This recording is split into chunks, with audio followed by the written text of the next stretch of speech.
Carta 8. Laura para Mariane. Mal Lady Doroteia havia partido, outro visitante tão inesperado quanto ela foi anunciado. Era Sir Edward, que, informado por Augusta sobre o casamento do irmão dela, viera sem dúvida para reprová-lo, por ter ousado unir-se a mim sem o consentimento dele. Mas Edward, prevendo a intenção do pai, abordou-o com nobre valentia, assim que o velho entrou, dirigindo-se a ele nesses termos: Sir Edward, conheço o motivo de sua vinda até aqui. O senhor vem com a vil intenção de me repreender por eu ter firmado um compromisso indissolúvel com minha Laura sem seu consentimento. Mas, senhor, orgulho-me deste ato. É meu maior prazer me gabar de ter causado insatisfação a meu pai. Dizendo assim, ele tomou minha mão e, enquanto Sir Edward, Filipa e Augusta estavam com certeza refletindo admirados sobre sua destemida coragem, ele conduziu-me da sala de visitas para a carruagem do pai, que estava ainda à porta, e na qual fomos imediatamente levados para longe da perseguição de Sir Edward. Os boleeiros haviam no início recebido unicamente as ordens de tomar a estrada para Londres. Ao refletirmos por tempo suficiente, entretanto, ordenamos que rumasse para M, morada do mais íntimo amigo de Edward, que ficava a algumas milhas de distância. Chegamos a M em algumas horas e, anunciando nossos nomes, fomos imediatamente recebidos por Sofia, esposa do amigo de Edward. Depois de ter sido privada durante 3 semanas da companhia de uma verdadeira amiga, pois assim qualifico sua mãe, imagine meu enlevo quando contemplei alguém que era totalmente merecedora desse nome.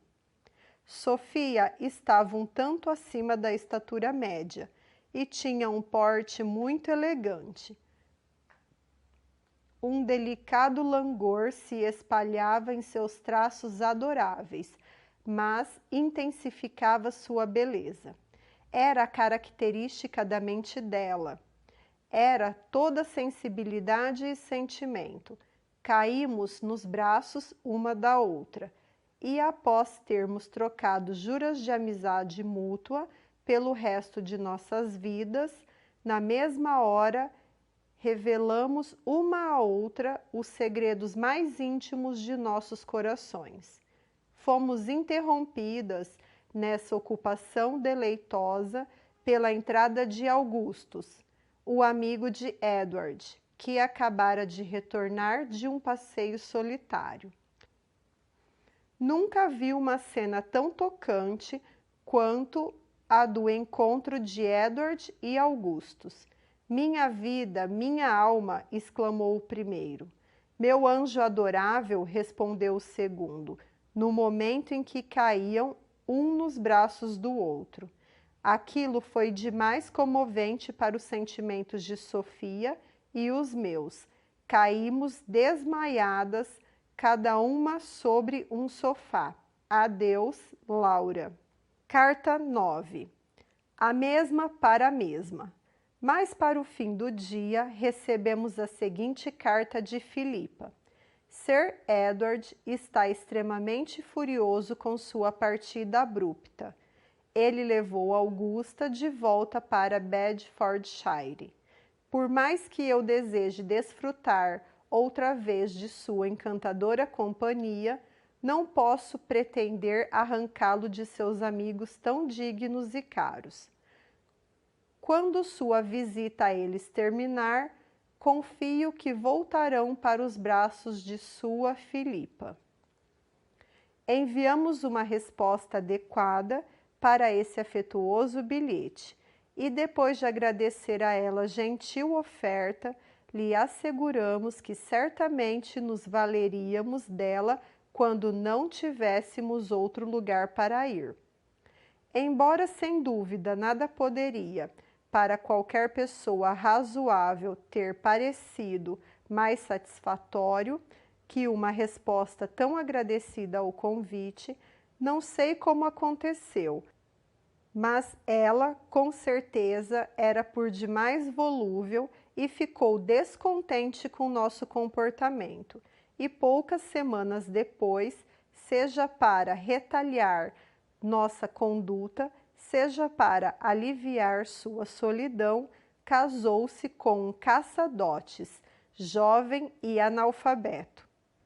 Esse passo incálculo, embora soubéssemos que ele provavelmente nos privaria daquela fortuna da qual Filipa nos levou a ter expectativas, não despertou em nossa elevada alma um único suspiro. Entretanto, receosos de que ele pudesse acabar sendo uma fonte de inesgotável tristeza para a iludida noiva, nossa trepidante sensibilidade foi muito afetada logo que ficamos sabendo do evento.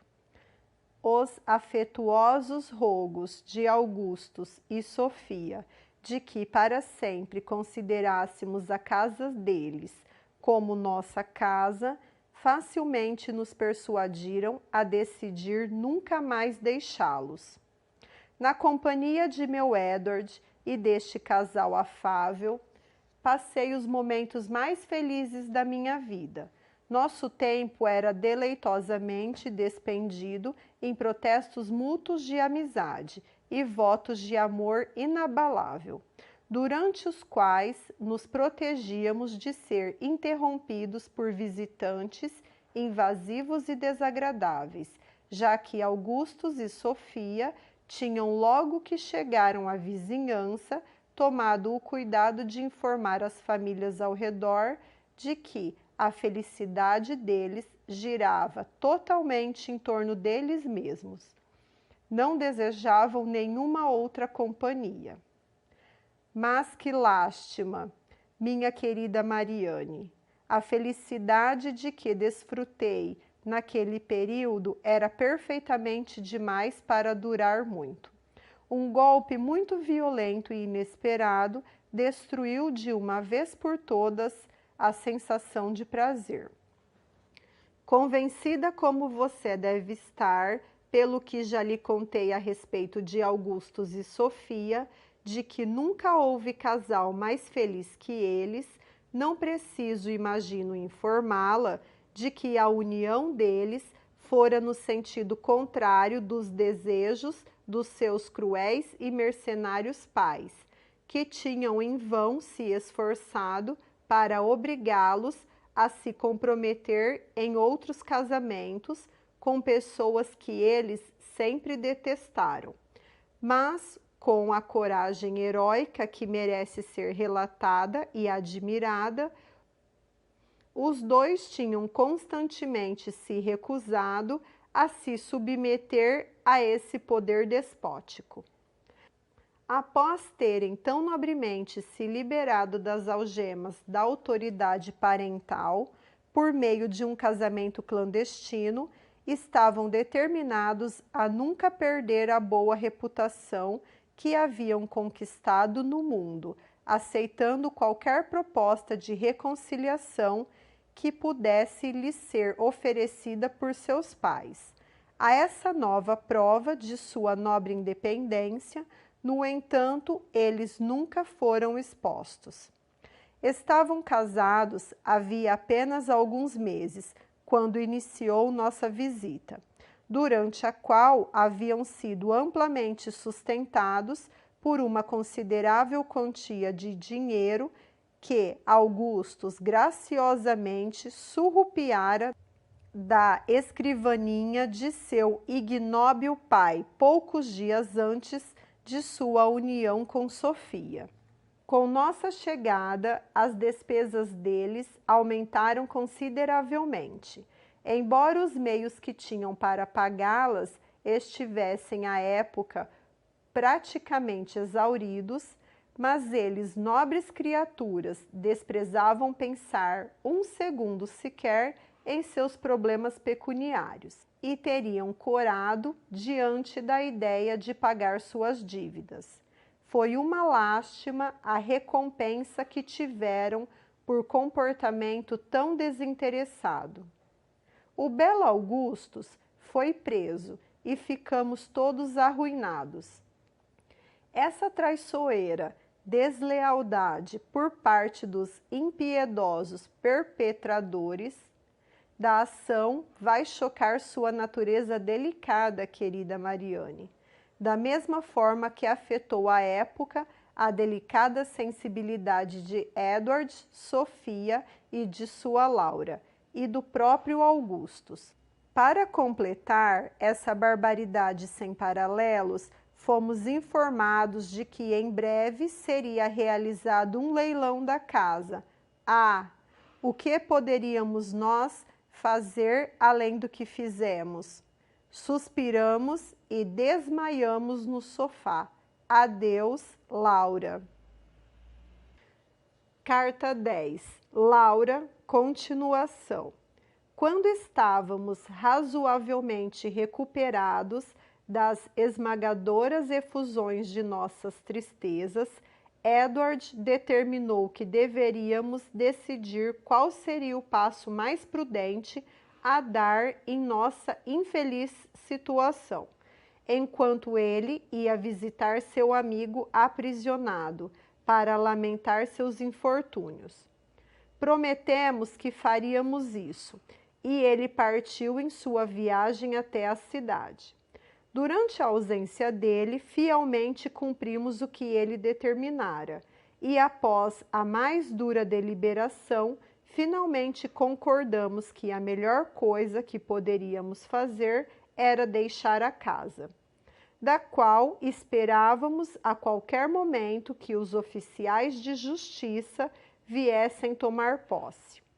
Aguardamos, portanto, com a maior impaciência o retorno de Edward, a fim de comunicar-lhe o resultado de nossas deliberações, mas Edward não apareceu. Em vão contamos as tediosas horas da ausência dele, em vão choramos, em vão suspiramos. Edward não retornou. Isso foi por demais cruel, um golpe por demais inesperado em nossa delicada sensibilidade. Não pudemos suportá-lo. Só pudemos desmaiar. Finalmente, reunindo toda a determinação que me restava, eu me levantei e, após embalar alguns trajes necessários para Sofia e para mim, arrastei-a até uma carruagem que tinha chamado e imediatamente partimos para Londres. Como a propriedade de Augustus ficava num raio de 12 milhas da cidade, não demorou muito para que chegássemos lá, e assim que entramos em Holborn, abaixo de uma das janelas da frente, perguntei a todas as pessoas de aparência decente que passavam na rua se elas haviam visto meu Edward. Mas como avançamos muito depressa para que elas tivessem tempo de responder às minhas repetidas perguntas, consegui pouca, ou melhor, não obtive nenhuma informação sobre ele. Para onde devo me dirigir? Perguntou o boleeiro. Para o presídio de Newgate, meu gentil rapaz, respondi, para vermos Augustus. Oh, não, não, exclamou Sofia, não posso ir para Newgate, não suportarei ver Augustus em confinamento tão cruel. Meus sentimentos estão suficientemente chocados pela narrativa dessa aflição, mas ver a cena ao vivo vai afetar profundamente minha sensibilidade. Como eu concordava plenamente com ela a respeito da legitimidade de seus sentimentos, o baleeiro foi imediatamente ordenado a voltar para o campo.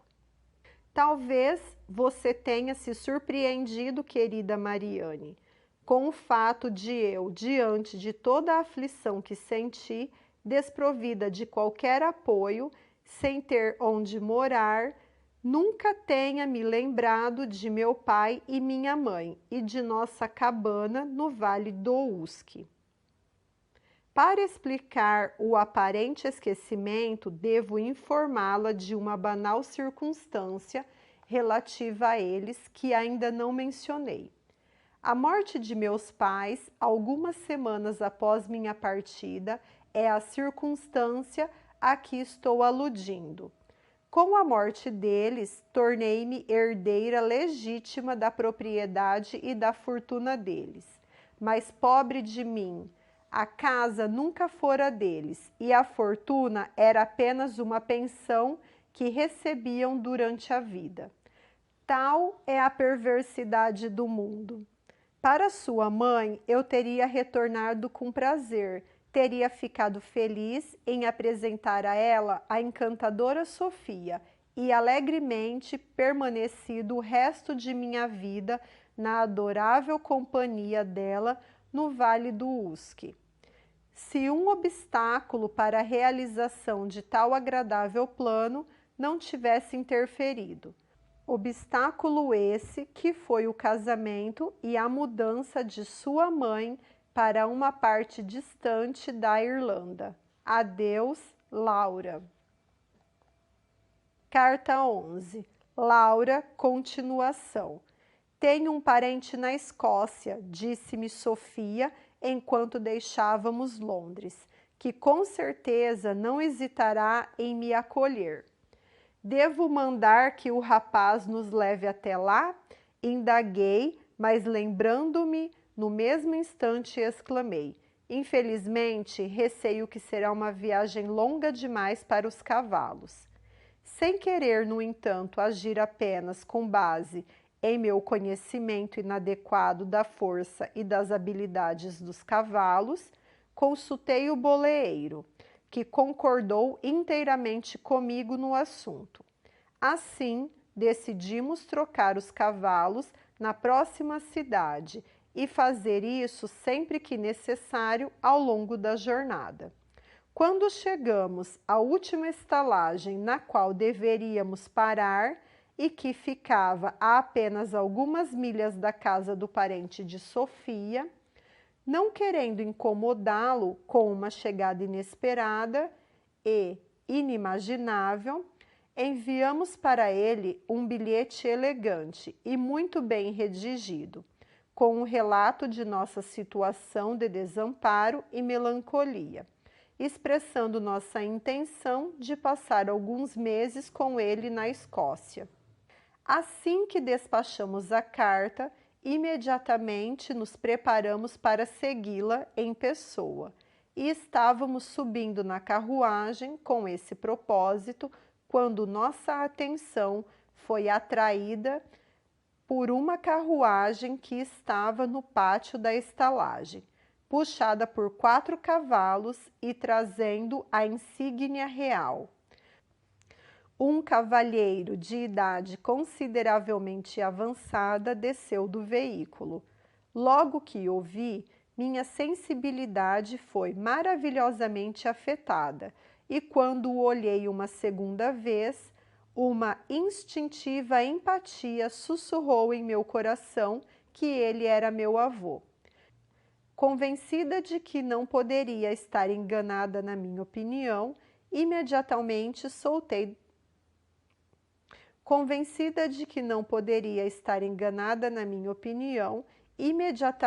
saltei da carruagem onde acabara de embarcar e, indo atrás do venerável estranho até o aposento que lhe tinha sido indicado, eu me ajoelhei na frente dele e supliquei que me reconhecesse como sua neta.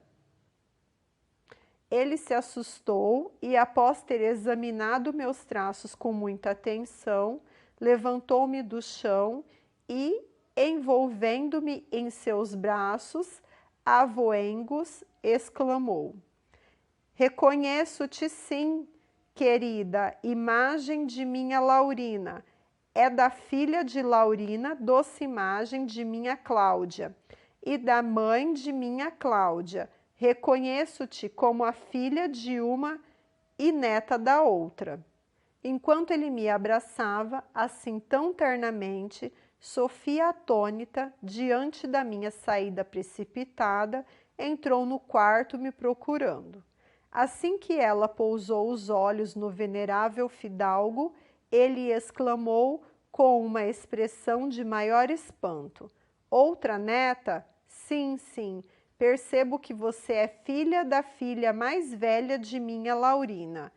Sua semelhança com a bela Matilda é o suficiente para prová-lo. Oh, respondeu Sofia, quando primeiro o vi, o instinto da natureza sussurrou em meus ouvidos que éramos parentes em algum grau, mas se por meio de avós e avós, não pude precisar. Ele a envolveu em seus braços e, enquanto os dois estavam ternamente enlaçados, a porta do quarto se abriu e um rapaz belíssimo entrou. Ao notá-lo, Sir St. Clair estremeceu e, recuando alguns passos, com as mãos para o alto, disse: mais um neto, que felicidade inesperada!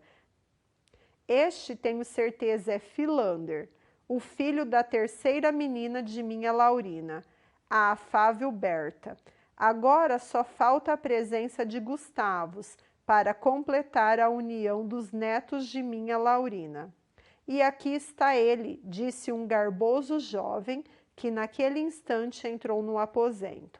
Aqui está o Gustavus, que o senhor deseja ver. Sou o filho de Ágata, a quarta e última filha de Laurina. Vejo realmente que é, respondeu Lord St. Clair. Mas digam-me, será que tenho mais algum neto nesta casa? Nenhum, meu senhor. Então vou tomar providências em relação a vocês quatro, sem mais demoras. Aqui estão 4 cédulas de 50 libras cada. Fiquem com elas e lembre-se de que cumpri o dever de um avô. Completou, saindo do aposento e em seguida da estalagem. Adeus, Laura.